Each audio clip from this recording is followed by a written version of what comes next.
njengoba silapha sizise izikhalazo sisengenhlungu apha singabanye nabanye sinemoto ezinye siyazibhatala kodwa namhlanje asiphangelanga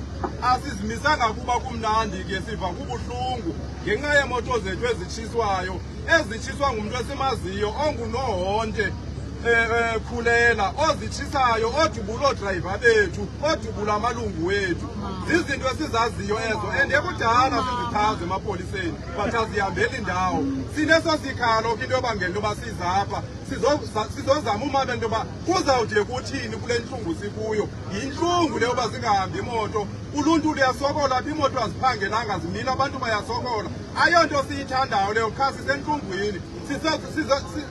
sizofaka ezo zikhalo ke apho sizocela into yoba noko urhulumente makangenelele kule eyona nto seyibuhlungu ngowasevesi kayenze ndiyabona into yoba wabulala wade wanobuchule sevesi kancamathe ngamapolisa njengoba silapha eKapa sisakwazi nogoduka la seyisentiye bathengi wonke kuve kuthuthu usahleli kwethu kuthiwe kuyosetshwa kanti yobulawa ngamapolisa kuzawuthuthu kule kala sizokhalazela ezo zinto apha sithi noko urhulumente makangenelele ubungajonga apha kugcwelwa mama abanye bayoyika abanye baphaa ngemva kudutyula umntu onawungutata ogqiba kudutyula umama kuphinde imoto zabanye zahama phaa ngenxa yomntu omnye kudala siripoti into ezenzekayo noko siyacela into yoba noko urhulumente makayiqwalasele loo nto noko yaphela